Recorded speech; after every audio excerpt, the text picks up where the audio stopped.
오늘 제목이 그곳에는 하나님이 계시지 않습니다. 그럼 그곳이 어디일까요? 사사기를 읽다 보면 사사기 3장 7절부터 16장 31절까지 각 지역의 사사들이 쓰임받았던 그런 내용들을 쭉 기록하고 있습니다.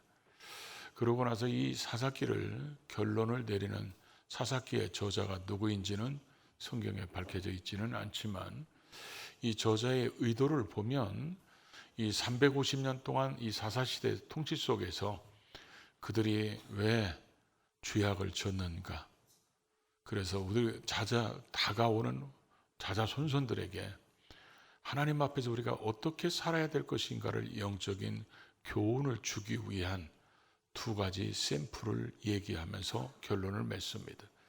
그 중에 하나가 오늘 17장 18장에 기록된 미가를 중심으로 한 우상숭배 사건을 기록하므로 당시에 종교적 타락이 얼마나 심했는가 그걸 보여주고, 또 19장부터 21장까지는 레위인이 첩을 얻고 또 그 첩 사건을 통해서 일어났던 사건들을 통해서 당시 하나님 앞에서 살아야 될 하나님의 백성들이 얼마나 도덕적으로 타락했는가 그걸 보여주면서 사사기를 마무리 짓습니다.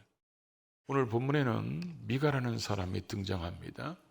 이 미가라는 사람이 어머니가 부자였는지 은 1,100개를 훔치게 됩니다.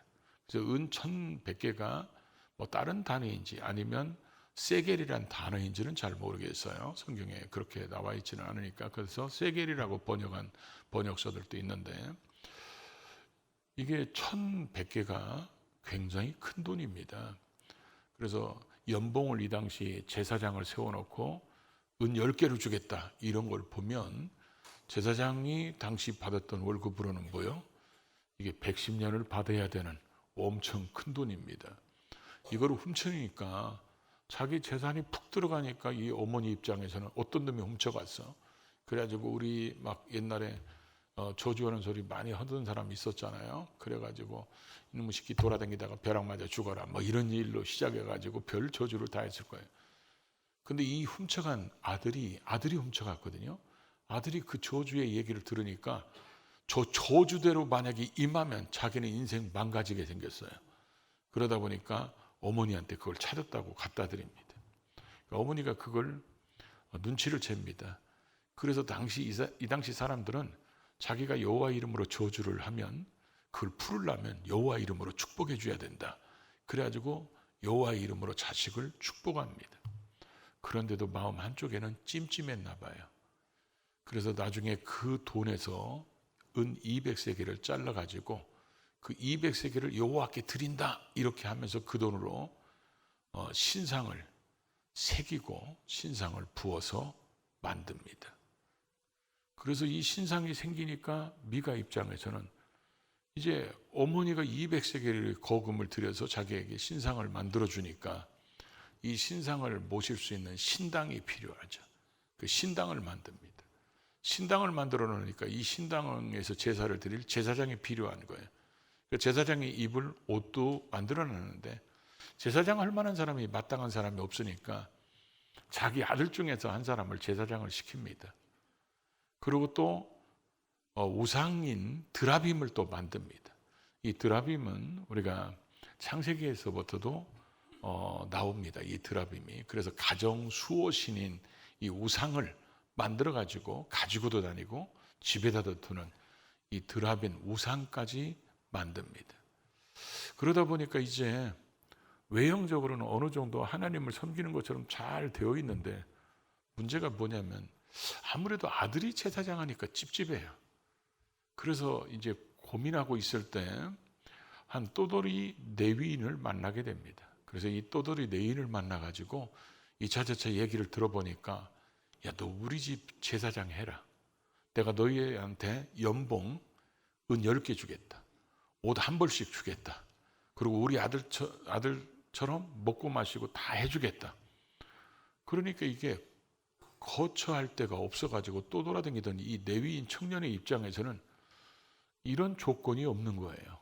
그러니까 마음에 만족해가지고 결국 계약해서 그 가정의 제사장이 되는 모습을 보여주고 있습니다. 그래서 그들이 에봇도 만들고 제사장도 세우고 거기다 혼합종교인 드라빔도 만들고 신상도 만들고 신전도 만들고 이렇게 다 만들어 놓고 이렇게 미가가 얘기합니다. 이제 여호와께서 내게 복을 주실 것이다. 여러분, 우리가 생각해 볼 때 이곳에 하나님이 계실까요? 이 사람들이 그런 신당에서 예배 드린다고 하나님이 받으실까요? 오늘 이들은 왜 이런 모습이 됐을까? 그걸 우리가 오늘 살펴보면서 혹시 우리 신앙 속에, 마음 속에, 생각 속에라도 이들의 모습을 닮은 모습들이 있지는 않은지 우리를 돌아볼 수 있는 시간이 되기를 주의 이름으로 축복합니다. 먼저 첫 번째로 종교적 욕망이 지배하는 그곳에는 하나님이 계시지 않습니다.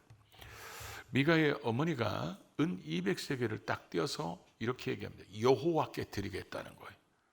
200세겔이 여러분 적은 돈이 아니라고 그랬죠. 그런데 그 돈을 가지고 뭘 하죠? 한 신상을 부어 만들고 조각합니다.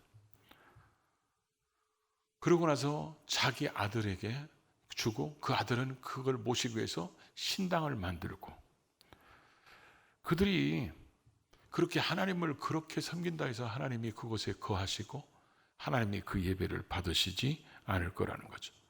신당을 만들고 또 이들이 신상을 만들고 에봇을 만들고 드라빔을 만들고 제사장을 세우고 제사장이 입는 옷 에봇까지 만들고 이들이 다 그렇게 해서 하나님께 제사 드리고 예배를 드린다고 해도 하나님은 받지 않으실 겁니다. 오늘날 많은 사람들 중에서도 이런 사람들 중에 있죠. 예수 밖에도 구원이 있다. 다른 신들도 신으로 여기는 그런 사람들이 목사라는 사람들도 있고 그런 사람들이 신학 박사라는 사람들도 있습니다. 과연 그들이 찬양 속에 하나님이 거하실까요? 그들이 예배드리는 하나님도 신이고 우상도 신이라고 얘기하고 예수도 구원자고 다른 신들도 구원자라고 하는 그들 속에 성령님이 임재하셔서 역사하실까요? 제가 볼 때는 아니라고 생각합니다. 하나님의 살아계심을 경험하고 예수가 나의 구원자이심을 믿고 성령님이 나와 동행하심을 믿는 사람들은 성경 말씀을 그대로 말씀대로 믿기 때문에 예수 외에는 다른 구원받을 이름을 주신 적이 없다. 그 말이 맞다고 믿을 겁니다. 이 세상에는 오직 여호와 한 분만이 유일신이라고 얘기하는 것을 믿는 사람들은 다른 종교의 신이 있다는 것을 인정하지 않을 겁니다. 우리는 이들의 모습을 보면서 이런 생각을 할 수 있죠. 레위인 청년한테 야, 너는 레위인이 제사장이 될 수도 없는데 같은 레위인이라고 해도 아론의 아들들, 아론의 계열만 제사장이 될 수 있습니다. 그러면 이 제사장이 된 사람들을 돕는 사람들이 레위인이거든요. 그럼 레위인이기 때문에 자기는 제사장이 될 수 없다는 것을 자기가 더 잘 압니다. 그런데 이 사람이 너 왜 하나님 말씀을 어기면서 그렇게 절대 돼서는 안 되고 해서도 안 되는데 너 왜 제사장 네가 거기서 그렇게 했어? 그럼 이 레위 청년이 이렇게 얘기할 겁니다. 본래 이스라엘 백성들이 땅을 분배받을 때 이 레위 지파는 하나님의 기업이기 때문에 이들은 땅을 분배받지 않고 이들이 분배받은 땅에서 구별해놓은 48개 성읍에서 각자 흩어져서 지성전을 섬기는 그런 역할을 하는 사람들이 레위인들입니다. 그런데 이 레위인들이 그럼 유다 지파에 속한 사람이면 유다 지파의 그 48개 성읍 중에 들어가 있는 그 성읍 속에 살아야 됩니다. 그러나 이 소년이 지금 어디에 있다고 왔다고 그랬죠? 베들레헴에서 거류하다가 왔다는 거예요. 여러분, 우리가 읽었던 이 본문 중에는 두 가지 단어가 있어요. 거류, 거주.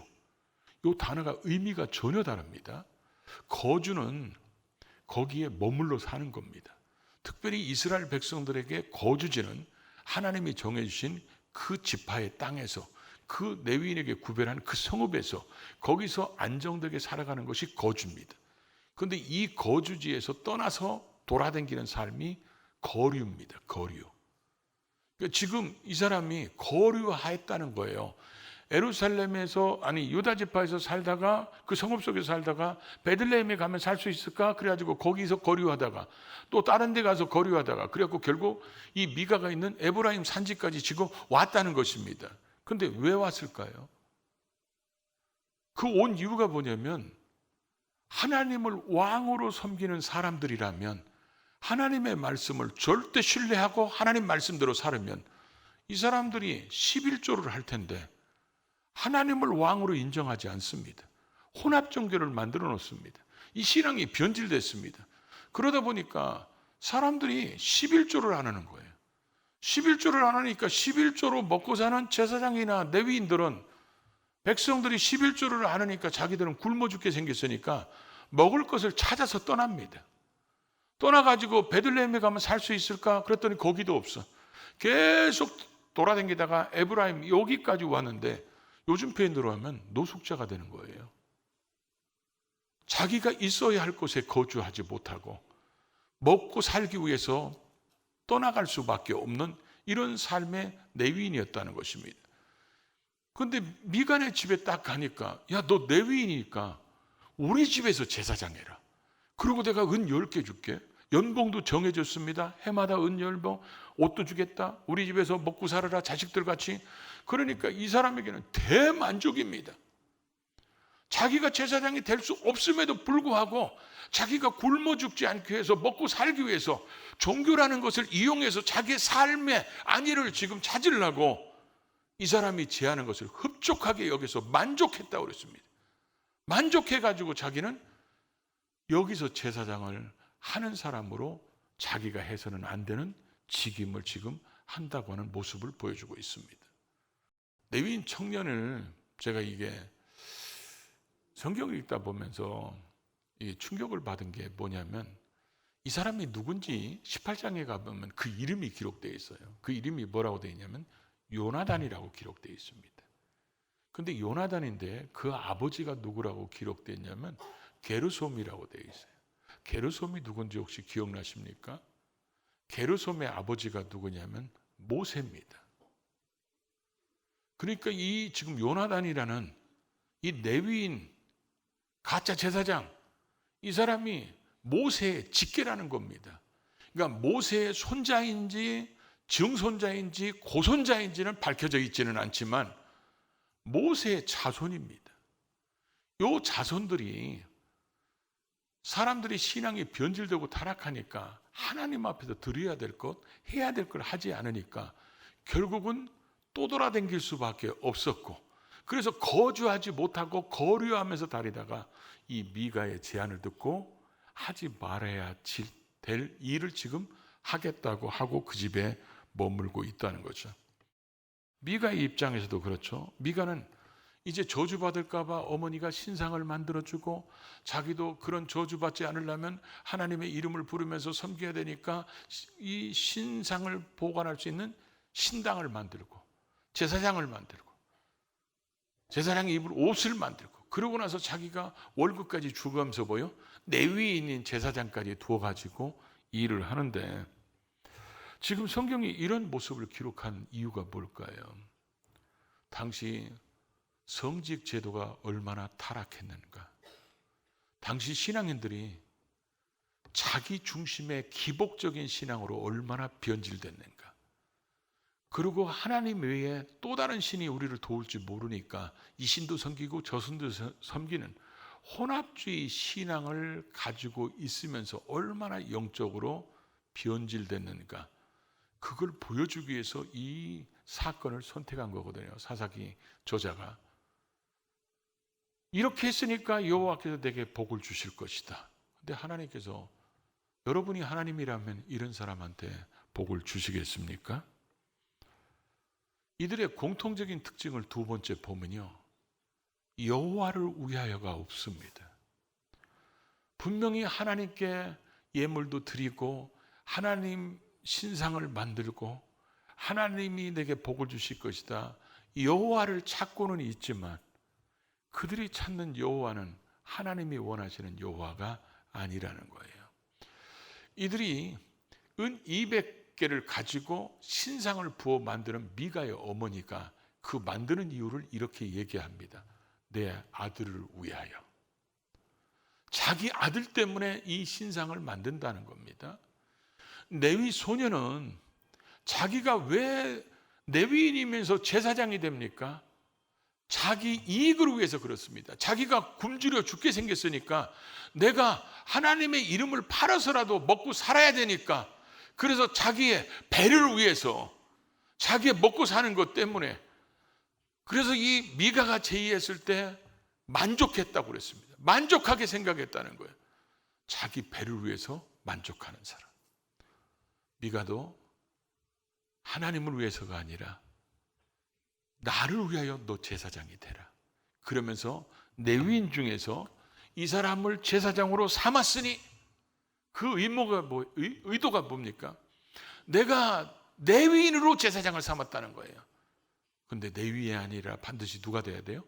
아론의 자손들이 제사장이 돼야 되는데, 내가 고용했어? 내가 월급 주고 있어? 내가 이 사람 지금 숙식을 책임지고 있어? 그럼 이 사람이 나를 위해서 기도하니까, 나를 위해서 하나님 앞에 제사하니까 당연히 하나님이 나한테 뭐요? 복을 주겠지. 이렇게 생각하는, 어쩌면 이들 속에는 바울이 로마서를 통해서 고백한 대로 우리 중에 자기를 위해서 사는 자가 하나도 없다는 거예요. 우리는 살아도 주를 위해서 살고 죽어도 주를 위해서 죽나니 사나 죽으나 우리는 다 주의 것이로다. 고린도 교인들을 향해서 그러잖아요. 먹든지 마시든지 무엇을 하든지 다 하나님 영광을 위해서 살아. 그렇게 살아나고는 이 바울을 통해서 하나님이 가르쳐주신 그 모습과 지금 이들의 모습은 너무 대조적이지 않습니까? 더욱이 이런 일이 일어난 곳이 어디냐면, 이스라엘 백성들이 사사기 시대가 350년이 이어지고, 그러고 나서 사울왕이 40년 동안 왕을 하고, 그러죠. 그 사무엘 선지자가 있다가 사울왕이 있다가, 그러고 나서 다윗이 왕이 되잖아요. 다윗이 법궤를 어디서 옮깁니까? 이 실로에서 옮깁니다. 실로에서 법궤를 옮기는데, 이 실로가 당시 이스라엘 백성들의 정치 중심지고 종교 중심지입니다. 그런데 이 에브라임 산지 근처에 실로가 있습니다. 자기들이 조금만 가면 하나님의 법궤가 있는 회막이, 성막이 거기 있습니다. 그러면 얼마든지 거기 가서 하나님을 찾을 수도 있는데도 불구하고 자기 편리를 위해서 자기 집에 신당을 만들고 신상을 만들고 제사장을 만들어서 지금 이렇게 하고 있는 이 모습이 얼마나 종교적으로 지금 타락했는가, 그걸 보여주고 있다는 것입니다. 우리는 신앙생활하면서 우리의 신앙이 미숙할 때는 그럴 수 있습니다. 하나님이 나를 고쳐주면 내가 교회 나가야지. 그래서 고쳐주면 교회 나올 수 있습니다. 그러다가 도대체 나를 고쳐주신 분이 누구야? 하나님을 배우게 되고 예수님을 배우게 되고 성령님을 알게 되고, 그러면 하나님만이 유일한 우리의 창조주, 전능하신 살아계신 하나님이고 예수 그리스도만이 우리의 구원자고, 그분이 나를 위해서 십자가에 죽으시고 부활하셨고, 그분을 믿게 하시려고 성령님이 오셔서 나로 성령으로 거듭나게 하시고 지금도 내 안에 계셔서 함께 하시는 이런 신앙이 되면 바울이 고백하는 것처럼 고백해야 맞잖아요. 그런데 이들의 모습 속에는 그런 모습이 없다는 거죠. 저도 가끔, 지금은 그런 분들이 많이 안 계신데, 제가 전도사 초년병 때 이럴 때 보면 신방 예배를 가보면요, 제가 이거 예배를 드려야 되나 그냥 집에 가버려야 되나 이런 집도 있었어요. 왜냐하면 어떤 분이 계엄 예배를 드리는데 이 계엄 예배가 고사의 땜빵으로 얘기하는 거예요.